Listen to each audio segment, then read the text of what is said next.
Blackwood Manor crouched beneath a moonless sky, its gargoyles weeping rain. Inside the locked library, Sir Reginald Blackwood sat rigid in his leather chair, eyes wide, lips sewn shut with thread of molten gold. No blood, no struggle, only a single playing card pinned to his chest, the Queen of Spades, face scratched out. Footsteps echoed in the corridor. The door rattled once, twice, then silence. Somewhere in the house, a woman screamed. Chapter 1. The Golden Stitch. The storm had teeth that night. It gnawed at the gargoyles perched along the eaves of Blackwood Manor, tore at the ancient yew trees that clawed the sky, and flung sheets of water against the mullioned windows until the glass wept like a penitent. Hercule Poirot, wrapped in a travelling ulster the colour of gunmetal, stepped from the taxi with the precision of a man who disliked disorder in any form, especially meteorological. His potent leather shoes sank half an inch into the gravel. He frowned, withdrew a silk handkerchief, and dabbed at the speckled mud as though it were a personal affront. Inspector Japp waited beneath the portico, lantern in hand, the flame guttering in the wind. His bowler hat dripped like a leaky tap. "About time, Poirot," he barked. "Thought the train would never make it through the floods." Trains, mon cher Japp, are creatures of habit. Unlike murderers, they respect timetables. Poirot's voice carried the faint Belgian lilt that 20 years in England had softened but never erased.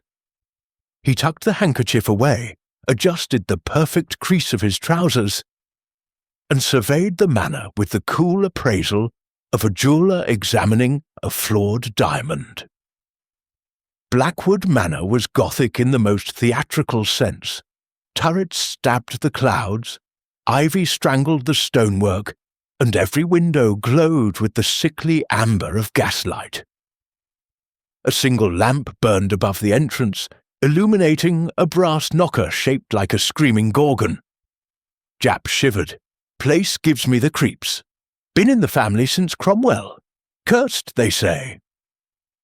"Cursed?" Poirot's moustache twitched with amusement. "A word much abused by the English when they wish to avoid plumbing bills." Yet even Poirot felt the house watching. They entered. The door shut behind them with the finality of a coffin lid. The entrance hall was a cavern of oak and shadow. A grandfather clock, its face cracked like a skull, ticked with the solemnity of a funeral march. Suits of armour stood sentinel, visors lowered as though ashamed. A chandelier of Waterford crystal trembled in the draught, scattering fractured rainbows across the flagstones. Mrs. Lydia Crowe, the housekeeper, awaited them. 55, iron-grey hair pinned beneath a lace cap, lips thin as a miser's purse. Her black bombazine rustled like dry leaves. In her hands she clutched a rosary of ebony beads, each one clicking against the next in nervous Morse. "Sir Reginald is in the library," she whispered. "God have mercy on us all." Poirot inclined his head. "Madam, your beads, they are worn smooth. You have prayed much." "Since childhood, sir, but never for a soul so lost." Japp cleared his throat. "Show us the body, Mrs. Crowe, and no hysterics, eh?" She led them down a corridor panelled in walnut, past portraits whose eyes seemed to follow. The air smelled of beeswax, mildew, and something metallic, blood, perhaps, or fear. Gas sconces hissed, throwing pools of light that shrank from the corners. At the library door, solid oak, iron-bound, bolted from within, she halted. "We broke the lock," Japp muttered. "No other way in." Poirot examined the splintered wood. "A crowbar, yes, but the bolt remains thrown. Curious." He produced a small magnifying glass from his waistcoat and bent to the keyhole. No scratches on the brass, The bolt was drawn after the door was forced. Someone wished us to find the tableau undisturbed. Mrs. Crowe crossed herself. The library breathed darkness. Shelves rose 3 stories high, ladders on brass rails vanishing into gloom. Thousands of volumes, incunabular grimoires, folios bound in unidentifiable leather, glowered down. A fire had burned low in the Adam grate. Embers pulsed like dying hearts. The storm rattled the stained-glass oculi depicting the labours of Hercules. Poirot noted the irony with a flicker of satisfaction. And there, in a wing chair of oxblood leather, sat Sir Reginald Blackwood. Or what had been Sir Reginald. He was upright, rigid as a tailor's dummy. His evening dress, white tie tails, was immaculate, but for one detail. His lips had been sewn shut with thread of pure gold. 9 stitches, each perfect, glinted in the firelight. His eyes, pale blue, once renowned for their chill, were wide, pupils dilated to pinpricks. A playing card was pinned to his shirt front with a diamond tie pin. The Queen of Spades, her face scored out with a blade until only a raw oval remained. No blood, no cyanosis, no signs of struggle. Poirot approached with the reverence of a priest at an altar. He donned kid gloves, lifted the card. The back was black, patterned with tiny unks. La Reine de Pique, he murmured, defaced. Someone wished to blind the Queen. Japp swallowed. Time of death? Between 11 and midnight, I should say. Rigour is commencing in the jaw. Fitting, no? Mrs. Crowe whimpered. He was alive at 10:30. I brought his cocoa. He dismissed me early. Said he had a communion to keep. Poirot's gaze swept the room. A Persian rug, Isfahan, 16th century, lay rumpled. Upon it, a circle of salt, scorched black in a perfect ring, as though a flame had danced within. In the centre, a silver chalice overturned, its contents evaporated, leaving a residue like dried tears.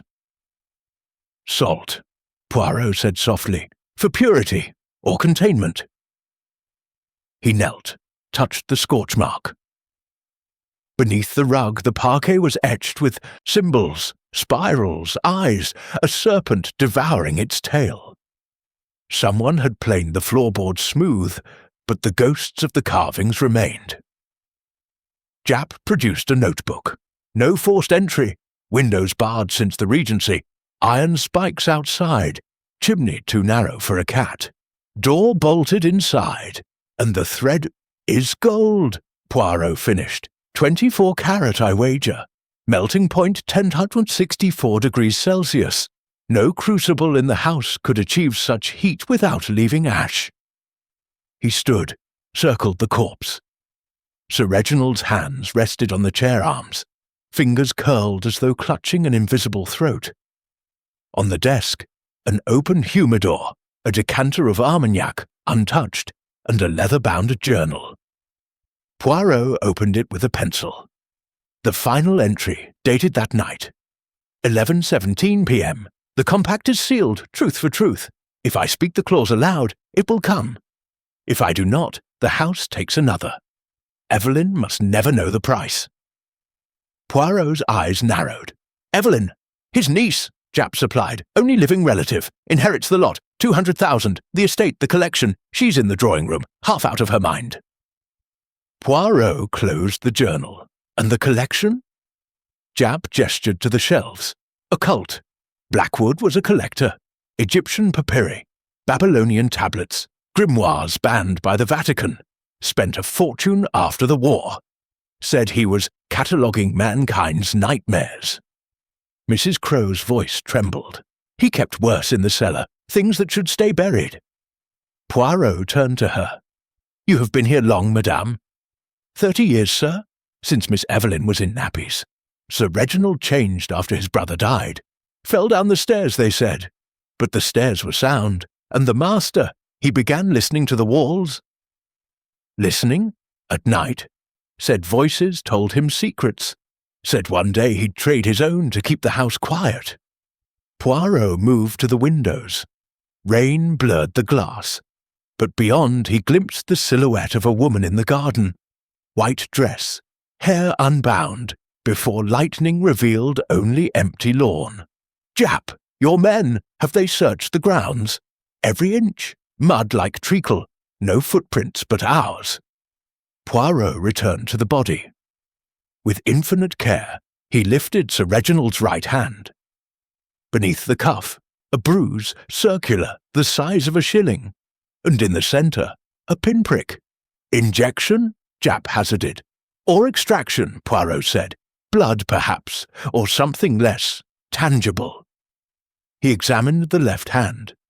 The signet ring, onyx, carved with the Blackwood crest, a raven clutching a key, was missing. Curious. A man does not remove his ring before death unless he wishes to send a message. Mrs. Crowe gasped.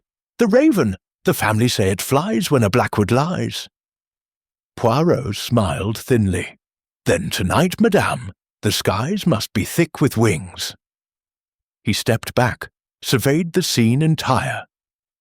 The scorched circle, the chalice, the journal, the golden stitches, the defaced queen. Observe, Jap. The room is a stage, the corpse, the centrepiece, the bolt thrown from within, yet the lock was forced from without. The salt circle interrupted mid-ritual, the card pinned with the victim's own tie-pin. Someone wished us to see exactly this arrangement, but why? Jap scratched his head. To frighten the heiress? Drive her mad? Or to convince us the impossible has occurred? A locked room, a supernatural agency. But Hercule Poirot does not believe in ghosts, only in men who profit from their appearance. He moved to the bookshelves, ran a gloved finger along the spines. Titles in Latin, Greek, Coptic. One volume protruded a fraction, the Codex of Unspoken Truths. He eased it out. 3 pages had been razored clean. Someone removed knowledge, he said. Knowledge is power, Jap, and power, when stolen, leaves a wound. Mrs. Crowe's rosary clicked faster. There's more, sir. In the attic, a room Sir Reginald kept locked. I heard scratching, like rats, but bigger. Poirot's eyes gleamed. Then we must pay our respects to the rats. But first, the body. He leaned close to Sir Reginald's ear, as though the dead might yet confess. Mon ami, he whispered, you bargained with the devil. But devils, like lawyers, are sticklers for detail. You left a loophole, and Hercule Poirot, he is the loophole. The temperature plummeted. Frost spiderwebbed across the windows. The fire guttered to embers. Mrs. Crowe screamed. The Queen of Spades fluttered from Poirot's fingers, though no wind stirred. It landed face up on the rug, within the salt circle. The scratched-out face was no longer blank. 2 eyes, black, wet, alive, stared up at them. Chapter 2. The Heiress of Ashes. The drawing-room of Blackwood Manor was a shrine to faded grandeur. Walls panelled in crimson damask, a marble fireplace carved with bacchantes, and a portrait of Sir Reginald in his prime, eyes already cold as winter ponds. The air carried the ghost of Turkish cigarettes and something sweeter, cloying, nightshade, perhaps, or grief. Evelyn Blackwood stood by the window, a silhouette against the storm. 23, slender as a birch, dressed in mourning black that had never known a crease until tonight. Her veil was lifted, revealing a face pale enough to shame porcelain. In her gloved hands she clutched a silver locket the size of a sovereign. The chain had worn a groove into her collarbone. Poirot entered with the soft tread of a cat. Inspector Japp followed, boots squelching. Mrs. Crowe lingered at the threshold, rosary silent for once. Mademoiselle Blackwood, Poirot began, bowing with courtly precision. Hercule Poirot, at your service. Permit me to express, don't. Her voice was low, frayed at the edges. Condolences are coins for the living. Uncle is beyond them. She turned. Her eyes, storm grey, ringed with ague but sleepless violet, fixed on Poirot as though he were a puzzle already solved and found wanting. Japp cleared his throat. Miss will need your statement. Where were you between 11 and midnight? Evelyn's fingers tightened on the locket. The village, the Black Raven pub. I needed air. Poirot's gaze flicked to the locket. With a gloved finger, he indicated it. May I? She hesitated, then unclasped the chain. The locket opened with a sigh. Inside, a miniature photograph of a young man, dark, smiling, unfamiliar, and a single dried petal, black as dried blood. Atropa belladonna, Poirot murmured, deadly nightshade, a curious keepsake. For sleep, she said quickly, too quickly. Poirot closed the locket, returned it. Sleep is a luxury murder, denies us all, mademoiselle. He moved to the fireplace. On the mantel stood a crystal decanter of sherry and 3 glasses, 2 untouched, 1 lip-stained with a crescent of carmine. A woman's print. Evelyn's? Japp flipped open his notebook. Pub landlord confirms you arrived at 10:40, left at 11:20. That's a 20-minute walk each way in this weather. Tight, but possible. Evelyn's laugh was brittle. You suspect me? I inherit everything. Why kill the golden goose? Poirot's moustache curled. Precisely, mademoiselle. Inheritance is a motive as old as Cain. But let us speak of geese. Your uncle's journal mentions a clause. A condition tied to this inheritance. You know it? Her pupils flared. He was eccentric. Collected curses the way others collect stamps. Poirot produced the torn diary page. Recovered from the library wastebasket. Smoothed flat. He read aloud. Uncle's final ritual, truth for truth. If I speak the inheritance clause aloud, it will come for me. Evelyn went whiter than the veil. That's private. Death makes all things public, mademoiselle. Poirot folded the page with geometric care. Tell me of the ritual. She sank into a velvet chair, hands twisting the locket chain until the skin blanched. Uncle believed the house was alive, that it fed on secrets. After my parents died, carriage accident 1918, he changed, locked himself in the library for days, said he'd found a way to bargain with it. Japp snorted. Bargain with a house? Pull the other one. Poirot silenced him with a glance. Continue, please. 6 months ago, he drafted a new will. I was to inherit on one condition.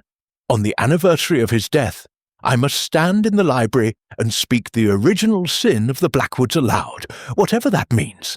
He said if I refused, the estate would crumble, literally, walls, foundations, everything. And tonight, Poirot said softly, was a rehearsal. Evelyn's eyes filled. He was testing the ritual. The salt circle, the chalice he showed me once. Said the golden thread was a bridge between worlds. I thought he was mad. Poirot paced, hands clasped behind his back. Yet you kept nightshade. For sleep or for silence? She flinched. I have nightmares. Since childhood, the house whispers, always whispers. Japp. Any other visitors tonight?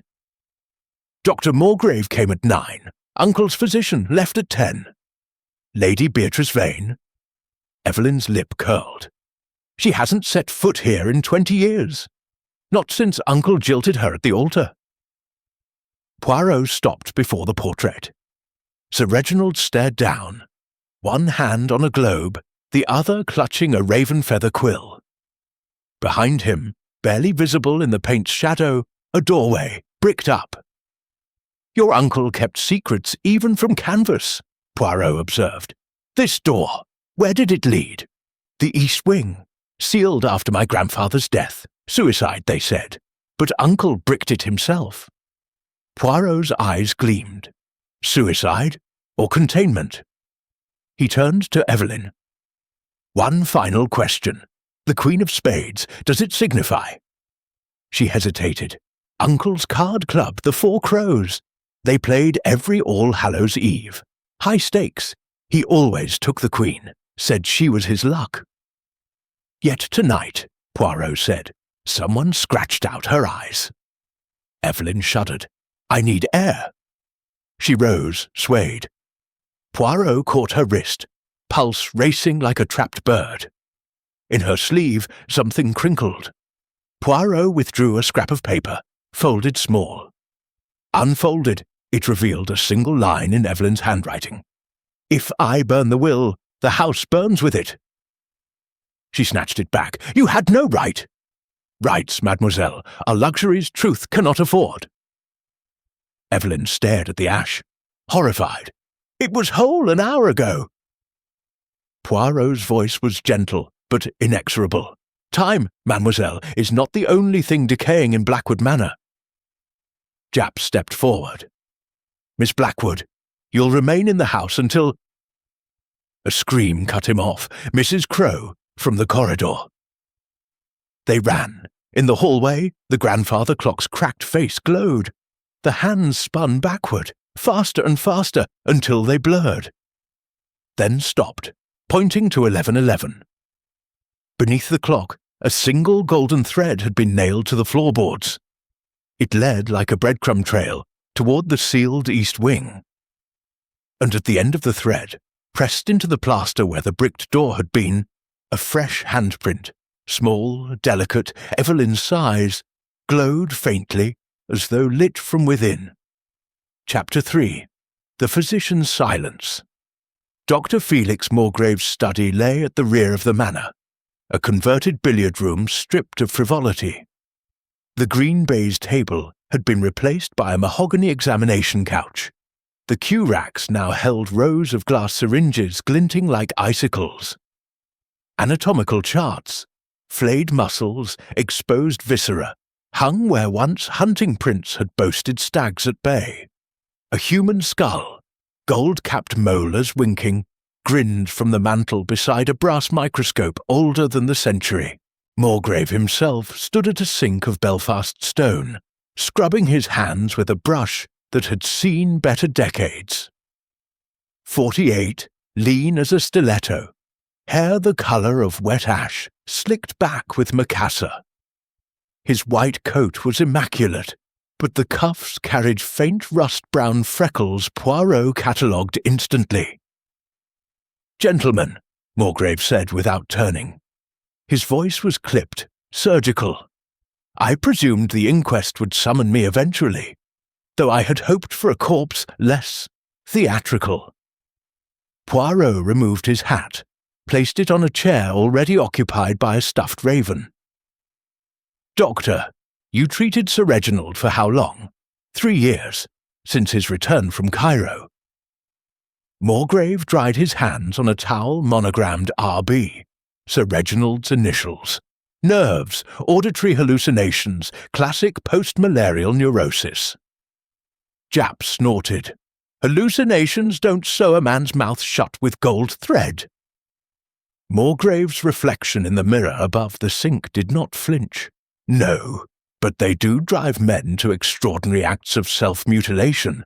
I have case studies. Poirot's gaze drifted to a locked cabinet. Through the glass, vials labelled in Latin, Veritas Serum, Lethe's Kiss, Aconitum. One shelf was empty, save for a single indentation in the velvet lining. You prescribed laudanum? Poirot asked. Refused. Said it dulled the voices he needed to hear. Morgrave turned, finally. His eyes were the pale grey of winter skies over the Nile. I offered chloral hydrate, also refused. Poirot lifted a leather appointment book from the desk. The spine cracked like a knuckle. He flipped to the current week. Monday 3rd, R.B., increased dosage refused. Wednesday 5th, R.B. complains of mouth burning. Gold thread observed in waist. Friday 7th, 11:30 p.m. R.B. final dose, refused. crossed out in red ink, the slash deep enough to score the page beneath. Poirot tapped the entry. You visited at 11:30. Yet the pub landlord places Miss Blackwood in the village at 11:20, a 20-minute walk. You left the manor at 10, you claim. Curious timing. Mulgrave's smile was thin. I was called back. Sir Reginald telephoned, said the pain was unbearable. I arrived, found the library locked. Mrs. Crowe raised the alarm. Jap. Telephone, eh? Line's been dead since the storm hit at 9. Mulgrave shrugged. Memory plays tricks in crisis. Poirot moved to a wastepaper basket. Inside, a crumpled prescription slip, arsenic, dosage lethal, made out to Evelyn Blackwood. The signature was Mulgrave's, but the ink had bled as though wept upon. Arsenic, Poirot said softly. For rats, perhaps. Or for an heiress who asks too many questions. Mulgrave's tone remained clinical. Sir Reginald suspected poisoning, slow, cumulative. He demanded I test the sherry decanter. Results were negative. Poirot's eyes narrowed. Yet you wrote the prescription. A precaution. The girl is unstable. Night terrors. Sleepwalking. I feared she might harm herself. Poirot opened the bottom drawer. Inside, a second skull, smaller, child-sized. The jawbone had been stitched shut with the same golden thread, now tarnished black. Mulgrave's composure flickered. An anatomical specimen from my student days. Curious, Poirot murmured. The sutures are fresh. The thread matches the victim's. Same gauge, same carat. You keep souvenirs, Doctor? Mulgrave snatched the skull, returned it to the drawer. You overreach, monsieur. Jap stepped forward. Where's the golden thread from, then? Cairo? Imported. Sir Reginald's obsession, mummification rites. He believed gold conducted the soul. Ordered a spool from a jeweller in Hatton Garden. Enough to bind a pharaoh. Poirot lifted a reel from a shelf, half empty, the thread shimmering like liquid sunlight. He tested it between gloved fingers. Strong, yet no needle was found in the library. Mulgrave produced a Morocco case. Inside, a curved suture needle, gold, razor sharp. I keep one for emergencies. Emergencies, Poirot echoed. Such as silencing a patient who speaks too freely? Mulgrave's laugh was hollow. You construct castles from cobwebs. Sir Reginald died of heart failure, induced by terror. The stitches, post-mortem mutilation, a message perhaps, from the niece, or the jilted Lady Beatrice. Poirot's gaze fell on a photograph framed in ebony. Mulgrave and Sir Reginald in Egypt, 1922. Behind them, the Sphinx. Sir Reginald held a papyrus. Mulgrave, a golden needle. You were more than physician, Poirot said. You were collaborator. We shared an interest in the esoteric. Harmless. Harmless men do not keep child skulls with fresh stitches. Jap. Your alibi. Mrs. Crowe says you left at 10. No one saw you return. Mulgrave's hands were steady as he lit a cigarette. I walked the grounds, cleared my head. The storm would have soaked you, Poirot interrupted. Yet your coat is dry, your shoes unscuffed. You never left the house. Mulgrave exhaled smoke like a dragon. Prove it, Poirot smiled. I shall. But first, the Veritas serum. He indicated the empty vial. Experimental, yes. A truth elixir. You tested it on Sir Reginald? On myself, once. The results were inconvenient. Inconvenient truths often are. Poirot moved to the examination couch. Beneath the pillow, a single golden thread, knotted 9 times. He held it to the light. 9 knots, 9 stitches, the number of completion in Egyptian numerology. You bound his mouth before death, Doctor, to prevent him speaking the clause. Mulgrave's cigarette trembled. Speculation. Observation. The bruise on his wrist, pinprick. You injected the serum. He fought. You subdued him. Then the ritual. Jap lunged, but Poirot raised a hand. Wait. The doctor is clever. He leaves no. Footprints, literal or figurative. Yet the thread. Poirot drew a magnifying glass. On the thread, a microscopic fleck of skin. DNA will confirm, he said, but we need not wait. Tell me, doctor, why the Queen of Spades? Morgrave's eyes darted. Ask Lady Beatrice, she was the queen he discarded. Or ask the child whose skull you keep. Morgrave staggered back. The cigarette fell, scorched the rug. Poirot's voice was calm. The house is listening, doctor. It does not like lies. From the corridor, Mrs. Crow's scream higher, thinner than before. They ran. In the hallway, the golden thread nailed beneath the clock had grown. It now stretched the length of the corridor, pulsing faintly, leading toward the sealed east wing. And at the end, the bricked doorway wept fresh mortar. A single gold thread protruded from the crack, like a tongue tasting the air.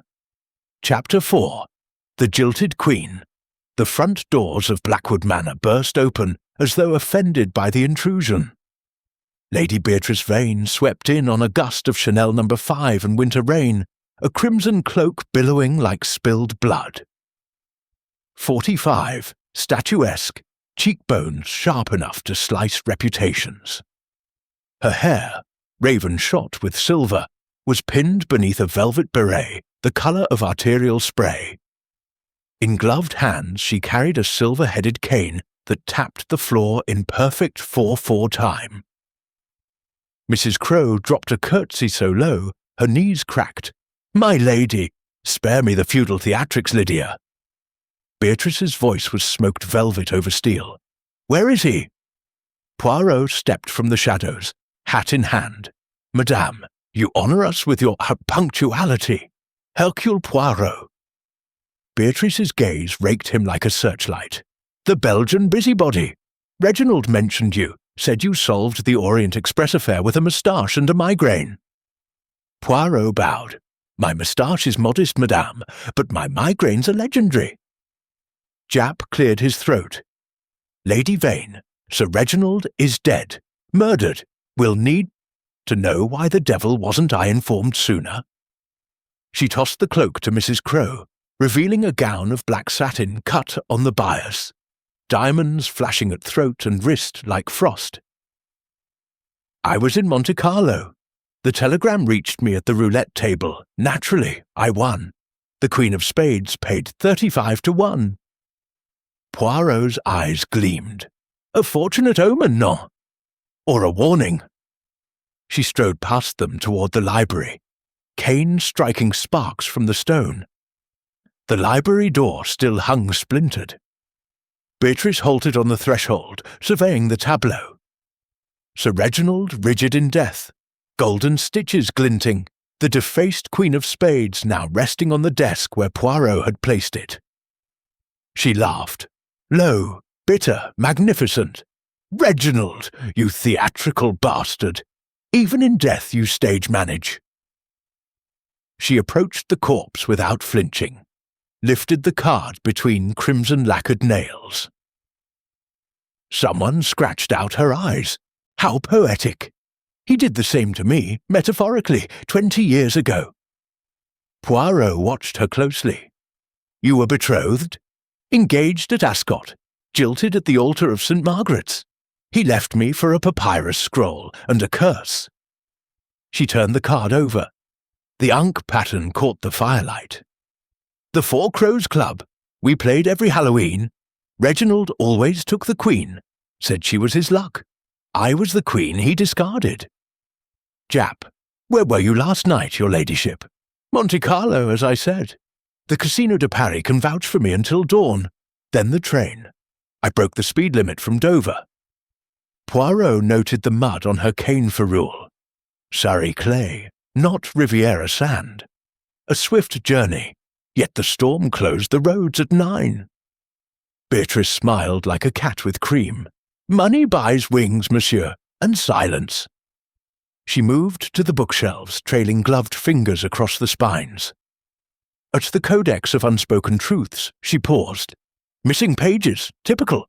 Reginald never could bear loose ends. Poirot produced the razored volume. You recognize it? My wedding gift to him. A first-edition grimoire, banned by Pope Clement VIII. I had it rebound in human skin. He was ungrateful.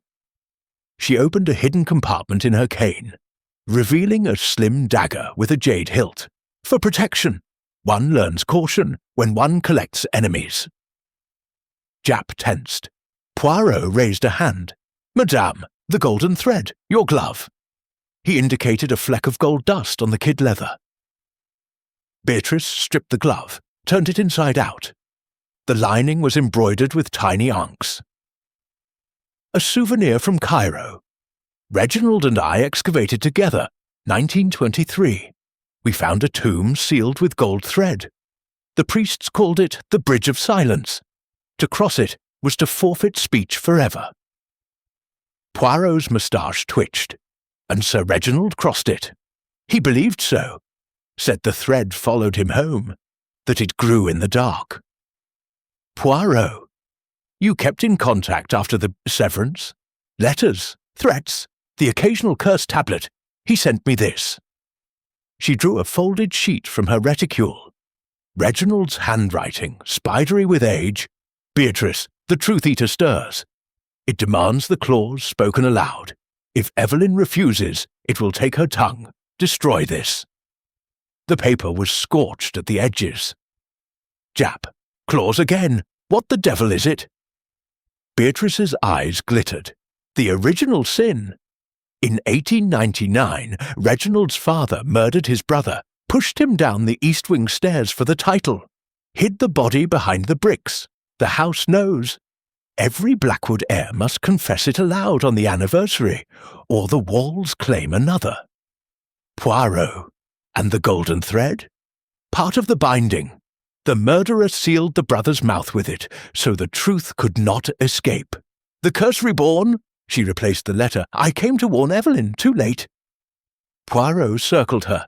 Yet you arrive after the murder, with gold dust on your glove, and a dagger. Beatrice laughed again. Arrest me if you dare, little man. Half the House of Lords would riot. From her cloak pocket she produced a second Queen of Spades. Pristine, eyes intact. Reginald sent me this last month. Said if I ever received its twin defaced, the compact was broken. She placed it beside the mutilated card. The two queens stared, one blind, one sighted. Beatrice stepped back. Reginald's blood was black in the veins. Nightshade poisoning, chronic. I sent him the petals, a lover's gift. Poirot, you poisoned him? Seasoned his brandy, a thimbleful nightly. He wanted the visions, said they showed him the truth-eater's face. Japp lunged for cuffs. Beatrice's cane flashed, knocking the notebook from his hand. Poirot's voice cut the air. Enough! The lady is bait, not murderer. Observe. He indicated the bleeding card. The black ichor formed letters on the blotter. You lied first. Beatrice paled. That's my handwriting, from a letter I burned. Poirot. The house remembers, madame. It keeps receipts. Mrs. Crow's voice, trembling from the doorway. The East Wing. The bricks are crumbling. They ran. The corridor to the sealed wing was a tunnel of shadow. The golden thread now pulsed like a vein, thicker, leading them onward. At the brick doorway, mortar dust poured like sand in an hourglass. Beatrice raised her cane. Stand back! She struck the wall. Once, twice, the bricks gave way with a sigh. Beyond a child's nursery, untouched since 1899, rocking horse, dollhouse, a small skeleton in a sailor suit, mouth sewn with gold thread now brittle with age. On the floor, a circle of salt, fresh, unbroken. In the centre, Evelyn's locket, open. The nightshade petal inside had blossomed into a black rose, thorns dripping crimson, and written in blood on the wallpaper, in a child's scrawl, The Queen is next. Chapter 5. The Séance of Screams. The great hall of Blackwood Manor had been cleared like a stage before curtain. The long oak table, once host to medieval banquets, now bore only a circle of 9 beeswax candles, their flames trembling in perfect unison. At the head sat Poirot, waistcoat unbuttoned for once, eyes bright as obsidian. Around him, Evelyn, Beatrice, Morsgrave, Mrs. Crowe and Japp, each placed at a cardinal point like pieces on a chessboard. Between them, on black velvet, the 2 queens of spades, one blind and bleeding, one pristine. Poirot's voice was soft but carried to the rafters.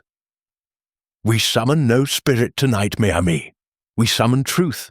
The house demands it. We shall oblige." Beatrice lit a cigarette with a diamond-studded lighter. "You're mad, Poirot. Reginald tried this. Look where it got him.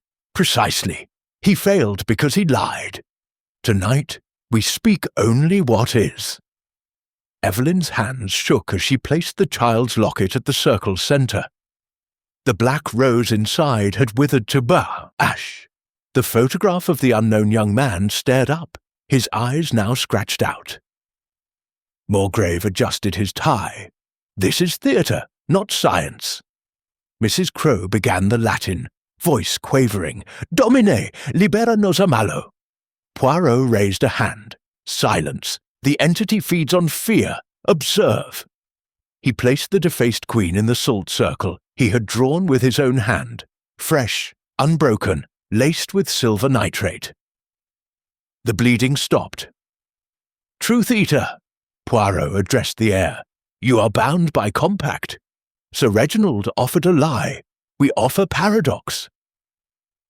The temperature plummeted. Breath plumed like smoke. The chandelier above swayed, though no wind stirred. Mrs. Crowe's rosary beads clicked, but her hands were still. The sound came from beneath the table. Evelyn whispered, "Uncle!" Sir Reginald's voice issued from nowhere and everywhere, dry as papyrus. "The inheritance is poisoned." Beatrice laughed, but it cracked. "Reginald, you always were a bore." The pristine queen ignited without flame. The blind queen followed. Both cards burned to ash, yet the ash crawled, forming a perfect, the ankh, inverted, life reversed. Morsgrave's hand slipped from the table. Poirot saw a golden needle, concealed in his palm, now glowing red-hot. The doctor hissed, dropped it. The needle rolled, stopping beneath Mrs. Crowe's chair. Poirot's voice cut the dark. The needle was never missing. It was waiting. "Doctor, you brought it to the séance. Why?" Morsgrave's face was slick with sweat. "Superstition is truth in costume," Poirot finished. "You coated the needle with Veritas serum." Each suspect pricked themselves unknowingly.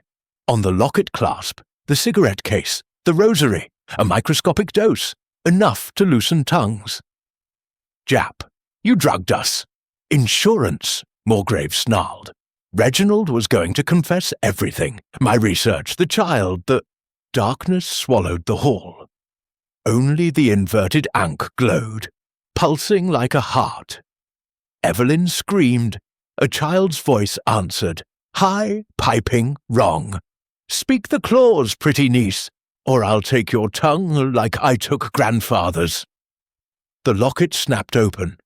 The ash rose reformed, petals unfurling, thorns lengthening. One thorn pierced Evelyn's finger. Blood welled, black in the ankh light. Beatrice lunged for the locket. "Enough!" She seized it, crushed the rose in her fist. Thorns drew blood, hers crimson, Evelyn's black. Poirot's voice was calm. "The entity is not supernatural. It is amplified guilt. The serum lowers inhibition. The house, its acoustics, its history, does the rest. Observe." He struck a match. In the flare, the walls breathed. Plaster bulged inward, then out, as though something vast pressed from behind. Mrs. Crowe began praying in tongues, Latin, Greek, something older. Her rosary beads exploded one by one.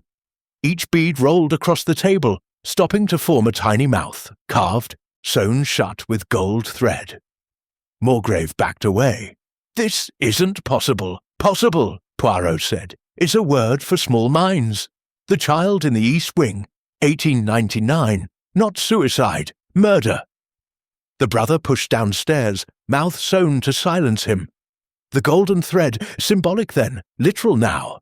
The house remembers trauma as architecture. The table split down the middle. From the fissure rose a child's hand, grey, desiccated, gold thread looping the wrist like a bracelet. It reached for Evelyn. Beatrice swung her cane. The hand shattered to dust. But the dust spoke.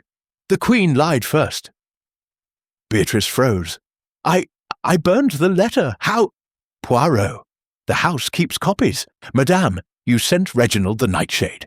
But you also sent the clause, the confession he was to speak. You wanted him dead and damned. Beatrice's eyes were wild. He left me at the altar for a scroll. I wanted him to choke on his secrets. The ankh flared.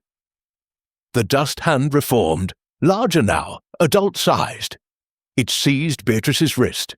Gold thread sprouted from her skin, looping her mouth. She clawed at it, thread tightened. Blood, black, oozed between stitches. Japp fired his revolver into the ceiling. Plaster rained. The hand released Beatrice, retreated into the fissure. Poirot relit a candle. The entity feeds on spoken lies. Beatrice confessed. It lost purchase. Evelyn, voice small. What is the clause? Poirot turned to her. Speak it, and you inherit. Refuse, and the house claims another mouth. Your choice. Morgrave laughed. Manic. She'll never. Mrs. Crow's final bead rolled under the table. Poirot bent, retrieved it. The bead was warm. Inside the carved mouth, a miniature Queen of Spades, eyes scratched out, now weeping gold.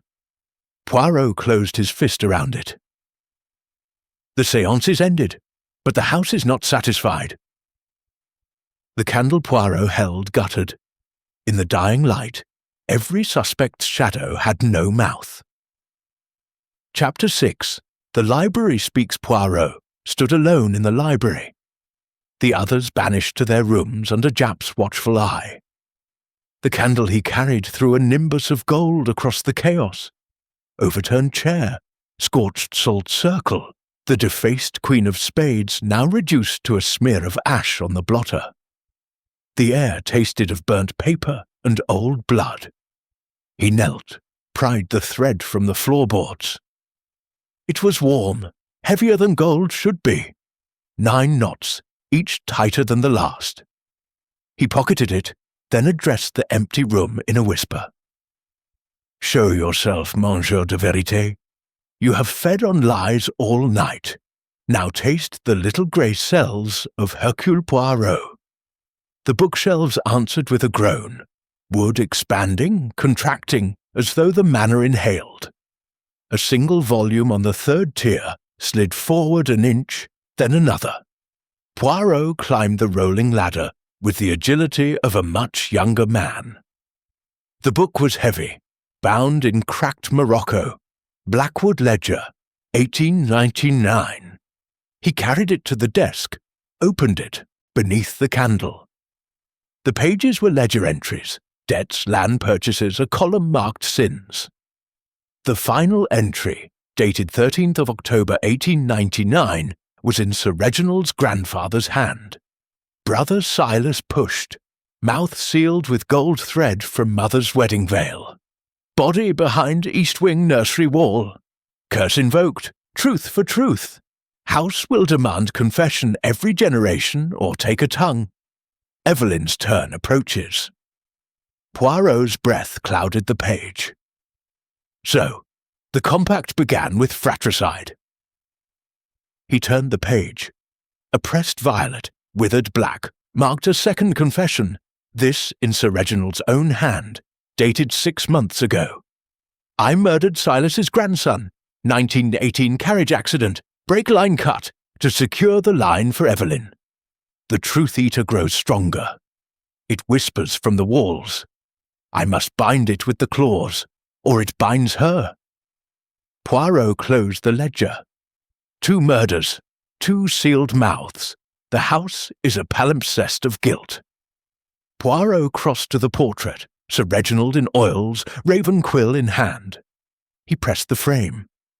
It swung inward on hidden hinges, revealing a narrow cavity. Inside, a skeleton, child-sized sailor suit rotted to threads. The jaw was sewn with gold, now green with verdigris. A locket, identical to Evelyn's, hung from the neck bone. Inside, the same photograph, but the young man's eyes were intact. Poirot lifted the locket. The boy in the photo was more grave, 30 years younger. "Doctor," Poirot murmured, "you were not physician, you were victim." He replaced the locket, closed the portrait. The eyes in the painting followed him. The candle guttered. In the dying light, he saw it. The Persian rug had been rolled back, revealing floorboards pried up and replaced. He knelt, levered one loose with his penknife. Beneath, a tin box. Inside, a spool of golden thread, half used, and a child's diary, cover embroidered EV. The final entry, in crayon, "Uncle Reggie says, if I tell about the bad man in the wall, the house will eat my words. I saw Dr. Felix put the thread in Grandpapa's mouth. He said it was a game. I don't like games anymore." Poirot's moustache bristled. Evelyn, age 6, witness. Poirot stood. Enough games. He drew the ledger, placed it in the salt circle, then the child's diary, then the tin box. Finally, the golden thread coiled like a noose. "Truth eater," he declared, "your banquet is served." The temperature plunged. Frost feathered the windows. The salt circle glowed. From the portrait, paint bubbled. Sir Reginald's painted mouth opened, not in the canvas, but in the wall behind. A seam split, revealing a second mouth, real, wet, lined with golden stitches that moved. It spoke with the child's voice. "You lied, little Belgian. You said I was fiction." Poirot smiled. "Exactement. And fiction cannot be killed, only rewritten."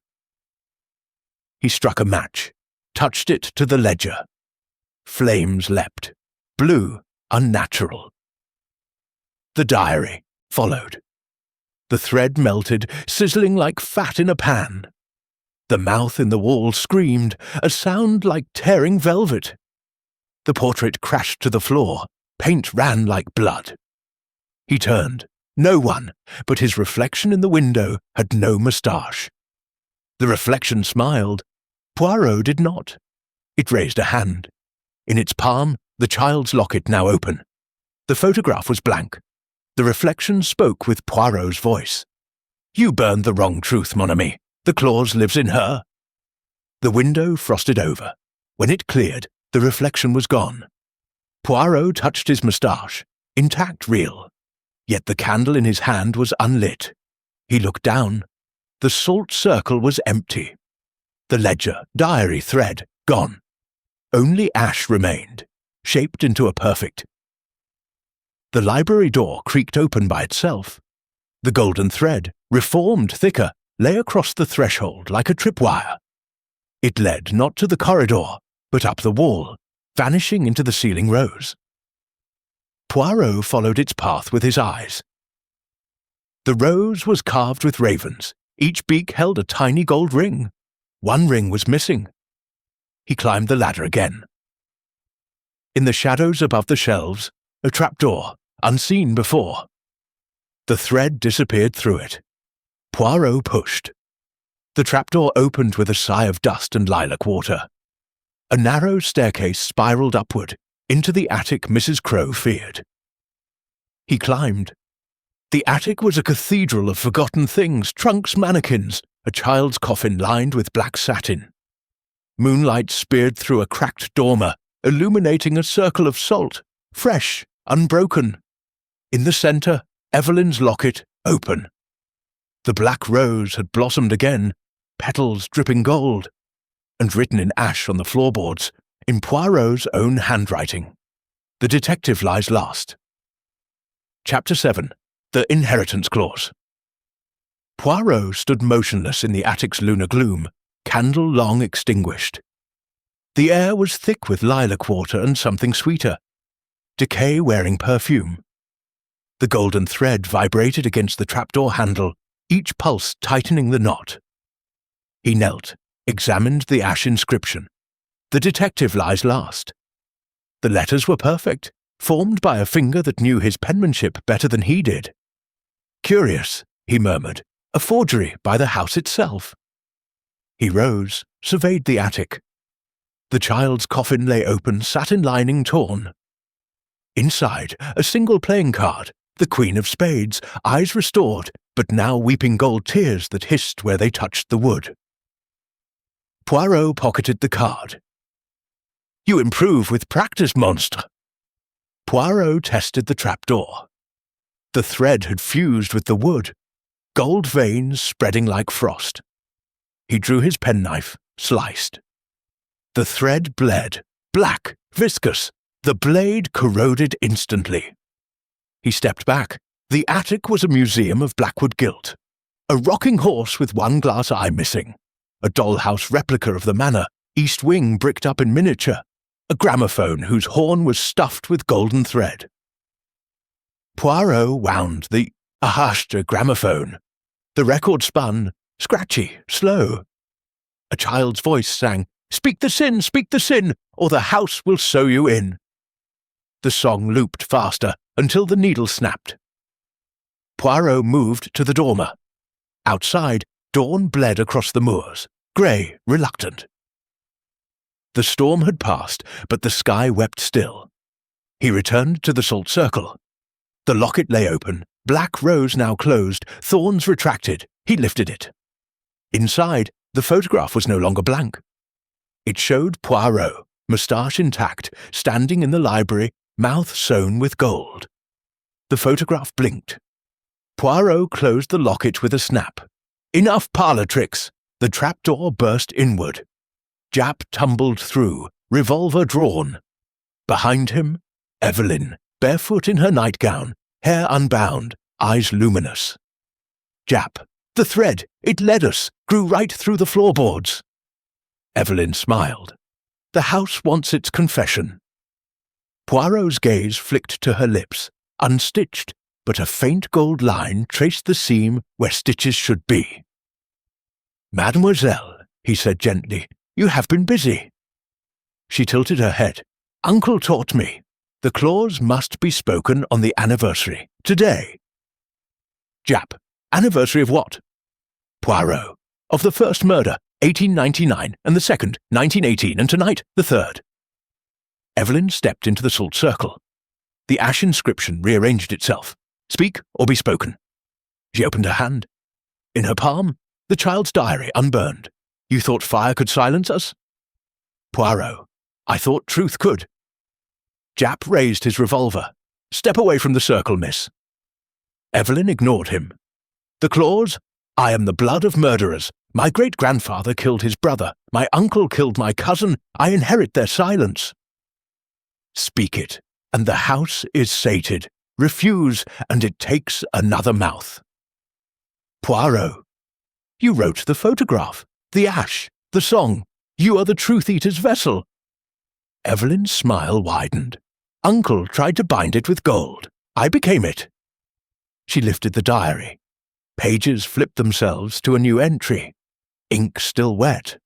Poirot will speak the clause for me. He lies last. Japp, she's mad. Poirot, no, drugged. The Veritas serum, in the locket clasp. Morgrave's final dose. She pricked herself in the séance. Evelyn's eyes rolled white. Speak it, detective, or I sew your mouth. Golden thread erupted from her fingertips, whipping toward Poirot. He sidestepped. The thread struck the rocking horse, stitched its mouth shut in an instant. The horse screamed, a child's voice. Japp fired. The bullet passed through Evelyn, shattered the dormer. She didn't flinch.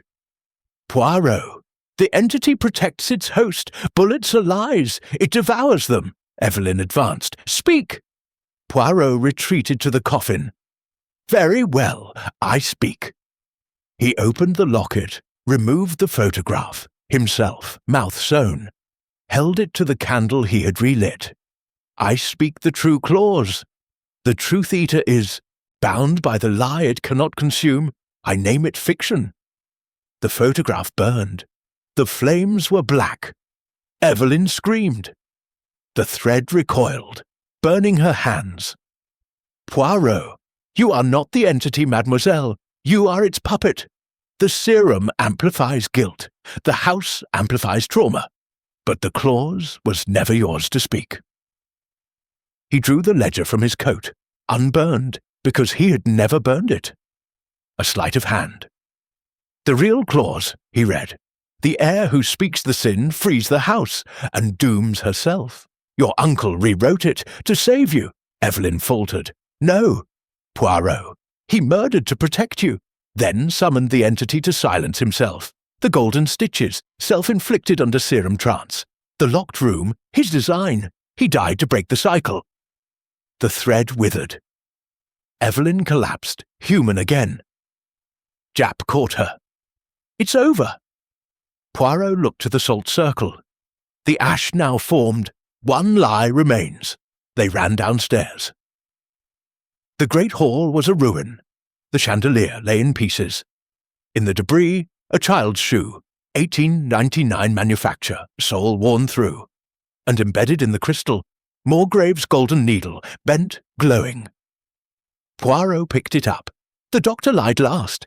He administered the serum to Evelyn tonight, to force the confession and claim the estate through her. From the east wing, Moorgrave's voice, panicked. It's loose! The thread! It's alive! They followed the sound. The brick doorway was gone. The nursery beyond, walls pulsing. Golden thread webbed the room like a spider's lair. Moorgrave stood in the centre, thread looping his wrists, his ankles, his throat. His mouth was sewn, 9 stitches, perfect. His eyes begged. Poirot, you created the truth-eater, doctor, with serum and suggestion. Sir Reginald was your experiment, Evelyn your heir, but the house, it evolved. Moorgrave's muffled scream vibrated the thread. Evelyn, supported by Japp, can you save him? Poirot, no, but I can end it. He placed the bent needle in the salt circle he drew on the nursery floor. Then the child's shoe. Then the Queen of Spades, now whole. Truth-eater, he declared, your final lie. You are immortal. Consume this. He pricked his own finger. 1 drop of blood, red, fell on the card. The thread shrank. Moorgrave gasped as stitches dissolved. He fell, gasping. It's gone. Poirot. No, contained, in the paradox. The web collapsed to dust. The wall stilled. But in the silence, a single golden thread remained, looping Evelyn's wrist like a bracelet. She stared at it, horrified. It's inside me! Poirot closed her hand over it. Then you must choose, mademoiselle. Speak the clause, and free the house, or live with the lie, and free yourself. Chapter 8. The Paradox Trap. Poirot stood amid the wreckage of the East Wing nursery, coat powdered with plaster, eyes bright as wet coals. The bent needle, the child's shoe, the restored Queen of Spades, each rested in the fresh salt circle he had drawn with a steady hand. Evelyn sat on the rocking horse, wrist bare now, but her tongue traced the inside of her lower lip as though tasting metal. Moorgrave knelt, wrists raw where the thread had burned him. Japp guarded the doorway, revolver half raised, unsure what to aim at. Beatrice and Mrs. Crowe hovered behind him, drawn by the crash. Poirot spoke first, voice low, almost conversational. The truth-eater is wounded, not dead. It survives on paradox, the lie that cannot be swallowed. We feed it one final untruth, and it chokes. Beatrice lit a cigarette with shaking fingers. You're going to talk it to death. Exactement, madame. Words are the sharpest blade. He produced a fountain pen and the pristine Queen of Spades. On the blank white margin beneath the Queen's feet, he wrote in his neat continental hand, "The Truth Eater is fiction." He placed the card face up in the circle's centre. Morgrave rasped, "That's nonsense! It's real! I felt it!" Poirot smiled thinly. "Reality is negotiable, Doctor. Observe." He pricked his thumb again, deliberately this time, and let a single drop of blood fall onto the inscription. The ink absorbed the red, turning the words crimson. The salt circle flared, white fire soundless. The air thickened, as though the house inhaled and forgot to exhale. Shadows detached from the corners, long, jointless, stitched together with golden thread. They coalesced into a figure, faceless, tall as the ceiling, mouth a vertical seam of needle teeth. It had no eyes, yet every gaze in the room felt seen. It spoke with Sir Reginald's voice, layered with the child's, layered with Evelyn's, lies. Poirot stepped forward, unafraid. "Devour your own name, monsieur. You are fiction. Fiction cannot consume fiction." The entity reached for the card. Its fingers, thread and shadow, closed around the Queen. The instant contact was made, the paradox ignited. The card burned without flame. The inscription spread like frost across the entity's form. Fiction, repeated, overlapping, until the words replaced the thread, the shadow, the mouth. The figure convulsed.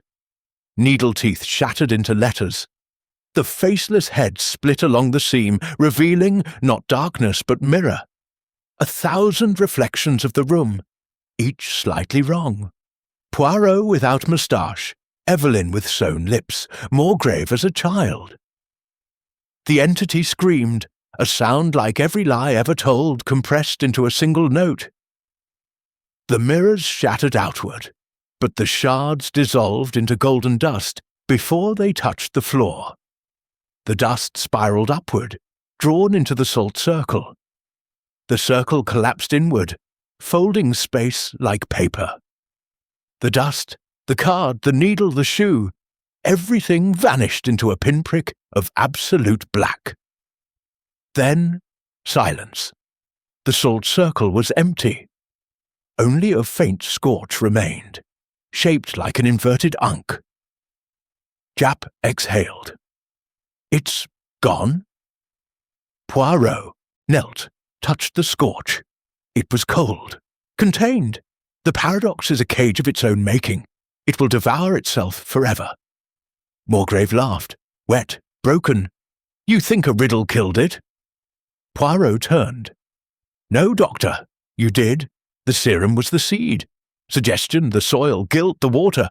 I merely pruned the weed." He produced the child's diary, unburned, because it had never been in the attic. Another slight.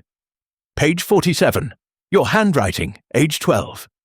I will make them tell the truth even if I have to cut it out of them. You experimented on the boy in the wall. Silas's grandson, serum prototype. He died. Sir Reginald covered it up to protect the family name. You both fed the entity for decades." Morgrave lunged, fingers clawing for Poirot's throat. Japp intercepted, cuffing him with a grunt. Beatrice crushed her cigarette beneath her heel. And the girl? Evelyn stood, steady now. "I remember everything. The carriage, the stairs, the needle. I was 6, I saw." She opened her mouth, no thread. But her tongue was stained gold at the tip. Poirot nodded. "The entity marked its vessel. But the paradox severed the bond. You are free to speak or to silence." Mrs. Crowe crossed herself. The house? Poirot looked around. The nursery walls were still. No breathing, no whispers. Sunlight, real sunlight, poured through the broken window. The house is just a house again. Stone, mortar, memory. The curse was never supernatural. Only human. Japp hauled Morgrave to his feet. "Felix Morgrave, I arrest you for the murder of Sir Reginald Blackwood, the attempted murder of Evelyn Blackwood, and—" Morgrave spat blood. "You'll never prove it." Poirot produced a glass vial from his waistcoat. The Veritas serum, relabeled in his own hand. Inside, a single drop of Morgrave's blood, drawn from the needle. DNA, Doctor. The thread was laced with your epithelial cells. Every stitch a confession. Morgrave sagged. Evelyn stepped forward. The inheritance? Poirot handed her the ledger. Burn it. The clause, the compact, the sins. Let the house forget.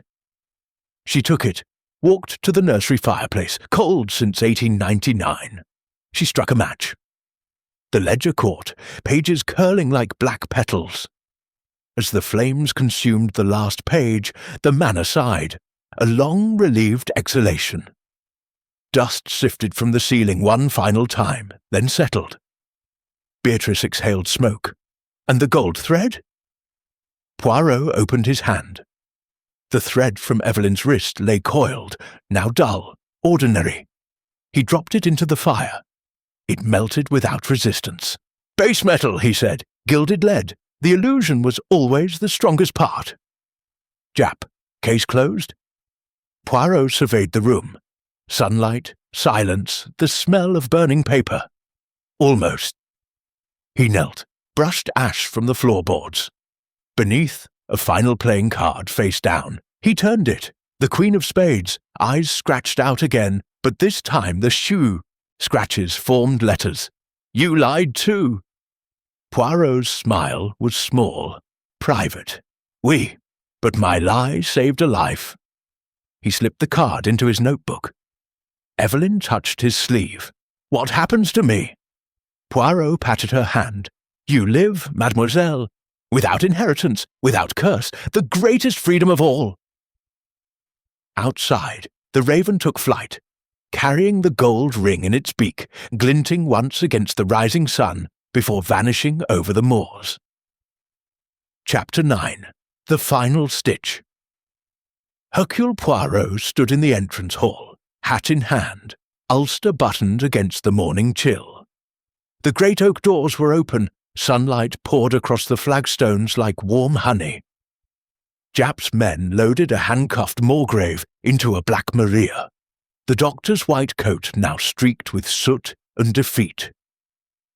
Evelyn waited by the taxi, a small valise at her feet, everything she owned, everything she would keep. Beatrice leaned against her Rolls-Royce, cigarette forgotten, eyes fixed on the horizon. Mrs. Crowe clutched a battered suitcase and a rosary newly restrung with plain wooden beads. Poirot addressed them all, voice carrying the quiet authority of a priest at absolution. Mes amis, the nightmare ends with the light. The truth-eater is caged in its own paradox. The house is purged, but memory is stubborn. It stitches itself into the walls, whether we will it or no.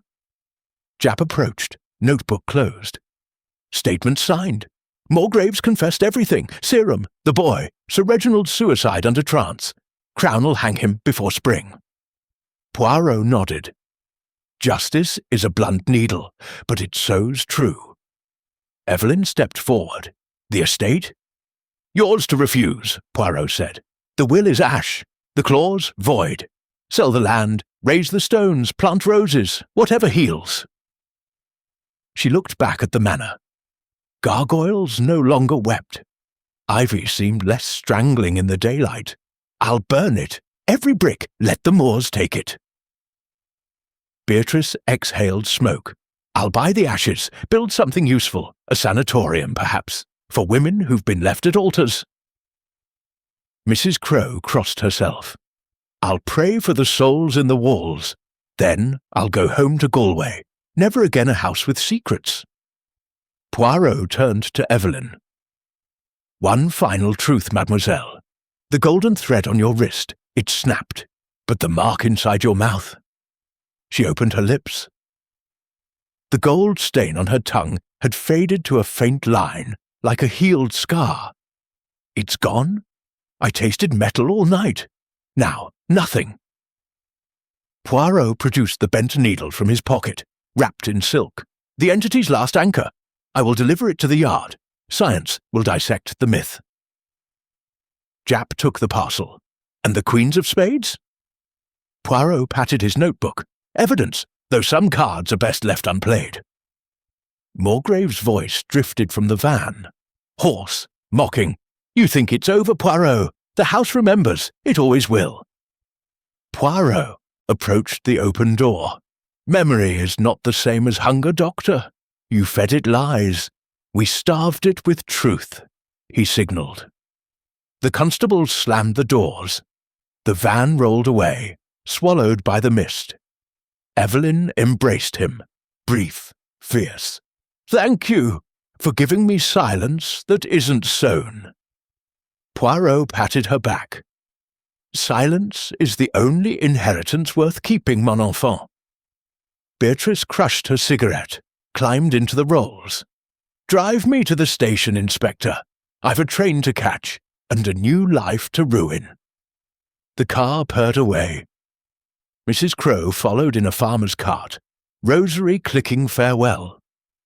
Only Poirot and Evelyn remained. She looked up at the manor one last time. Will you come to the burning? Alas, I have a train to London. But send me a photograph of the flames. Fire purifies what gold cannot. He tipped his hat, turned toward the taxi. Poirot paused. One moment. He re-entered the hall alone. The grandfather clock, cracked face now mended by some trick of light, stood at 6 Creuse a.m. sharp. On the console table, a single envelope sealed with black wax, imprinted with the Blackwood raven. Poirot opened it. Inside, a new Queen of Spades, pristine, but the Queen's eyes were stitched shut with real golden thread. Beneath, in Evelyn's handwriting, You lied, monsieur. The entity lives in the one who named it Fiction. Poirot's breath caught. He turned the card over. On the back, in his own hand, ink still wet, case closed, entity, contained, caution, never speak its name aloud. He had written no such thing. Poirot slipped the card into his notebook beside the others. The smile he gave the empty hall was small, rueful, touché, monsieur, but a paradox devours both ways. He exited, closing the doors behind him. The taxi waited. As they drove away, Evelyn watched the manor shrink in the rear window. Poirot opened his notebook one last time. The stitched queen stared up, eyes now open, gold thread dissolved. He closed the book. Driver, he said, to the station, and quickly. I have a sudden desire to be among the living. The taxi accelerated. Behind them, Blackwood Manor stood silent in the morning light, gargoyles dry-eyed, ivy loosening its grip. But in the attic unseen, the child's coffin lid creaked open an inch. A small grey hand reached out, fingers trailing golden dust that spelled a single word on the floorboards before dissolving. Chapter 10. The Queen's Blind Eyes. Hercule Poirot sat alone in the compartment, gloves folded on the seat beside him, a small leather valise at his feet. The train rocked gently, a lullaby of steel on steel. He had dismissed Hastings with a telegram. Case concluded, return unnecessary. Preferring solitude for the final stitch. On the table before him lay the 3 queens of spades, fanned like a losing hand. Poirot turned the stitched card over. His forged case note, entity, contained, had vanished. In its place, a single line in Échappé crimson ink. Fiction cannot be caged. He traced the words with a gloved finger. The ink was dry, yet smelled of lilac water and fresh blood. Curious, he murmured, a postscript from the paradox itself. Poirot opened his notebook. The pages were blank, every entry from Blackwood Manor erased, as though the little grey cells had been unthought. He smiled, equal parts admiration and irritation. You are thorough, monsieur, but so is Hercule Poirot. He produced a fresh sheet, wrote in his precise hand, case reopened, entity escaped, method, narrative paradox, countermeasure, silence. He underlined silence 3 times. The train lurched. The queens fluttered, though no wind stirred. The defaced card landed face up on the floor. The queen's scarred eyes blinked. Poirot did not flinch. "You wish an encore? Very well." He gathered the cards, wrapped them in silk, and placed them in a small tin box, once for biscuits, now for evidence. He locked it with a brass key from his watch chain. Poirot looked up. The rack was empty. Yet a single golden thread dangled from the netting, swaying like a pendulum. He stood on the seat, reached. The thread was warm, pulsing, 9 knots. He tugged. The thread resisted, then gave, snapping with a sound like a neck breaking. It fell into his palm, inert. The giggle stopped. Poirot pocketed the thread. "One souvenir for the collection." The compartment door slid open. The conductor, a stout man with a moustache Poirot privately judged inferior, checked tickets. "All in order, Monsieur Poirot. Brussels in 2 hours." "Merci. And the dining car?" "Open, sir, though the stew is indifferent." Poirot tipped his hat. "Indifference is the only sin I cannot forgive in cuisine." He made his way down the corridor, tin box tucked beneath his arm. The dining car was half empty. A clergyman reading the tablet, 2 Belgian merchants arguing over tariffs, a young woman in mourning black, veil lifted, face pale as moonlight. Evelyn. She looked up, startled. "Monsieur Poirot, you said—" "I had a train to London. A small misdirection. One must occasionally lie to the truth." He sat opposite her. A waiter poured coffee, black as sin. Evelyn's hands trembled around her cup. "I couldn't leave, not yet. The manor, it called me back. I found this." She slid a photograph across the table. The East Wing nursery, post-fire. Charred beams, but in the ashes, a perfect circle of salt, untouched. In the centre, the child's coffin lid, open, empty. Poirot turned the photo over. On the back, in ash, the Queen is blind but sees all. He slipped it into the tin box. The entity plays a long game. Evelyn leaned closer. "I dreamed of you. On the train. You opened the box. The cards flew out, turned into ravens. They pecked out your eyes." Poirot sipped his coffee. "Dreams are the entity's telephone. It cannot touch us here. Too many witnesses, too much truth in motion. But it tries." Poirot did not look. "Observe, mademoiselle. The paradox weakens in public. It thrives on isolation." Evelyn's voice dropped. "What if it's in me? The gold on my tongue. It's back, faint but there." Poirot produced a silver compact, opened it. Inside, a mirror. He held it to her lips. "Speak a lie." She hesitated. "I hate chocolate." The mirror fogged. When it cleared, her reflection's tongue was gold. Solid, sewn. Evelyn gasped. The reflection smiled. She did not. Poirot snapped the compact shut. "The entity mirrors truth. Break the mirror. Break the lie." He smashed the compact against the table. Glass shattered. The reflection screamed, high, childlike. Shards melted into gold dust, then nothing. Evelyn touched her tongue. "It's gone. Again." Poirot gathered the dust into a napkin. "For now. The paradox is a tide. It ebbs, it flows. We build dikes of silence." The train slowed. Brussels Gare du Midi loomed. Evelyn stood. "Where will you go?" "Switzerland, a sanatorium. Altitude clears the mind, and the entity dislikes thin air. Too little guilt to breathe." She embraced him. "Will I see you again?" "Only if you speak my name aloud. Otherwise, I am fiction." He tipped his hat, disembarked. Poirot walked the length of the train. At the last carriage, he paused. The window reflected his compartment, empty, yet the tin box sat open on the table. The 3 queens were gone. In their place, a single card. the Queen of Spades, eyes wide, smiling. In her hands she held a tiny moustache, waxed to perfection. Poirot touched his upper lip. Intact. He smiled. A souvenir, then. I accept. He boarded a taxi. Hôtel Métropole, and quickly. As Brussels swallowed him, the train pulled away. In the empty compartment, the card warmed. The Queen winked.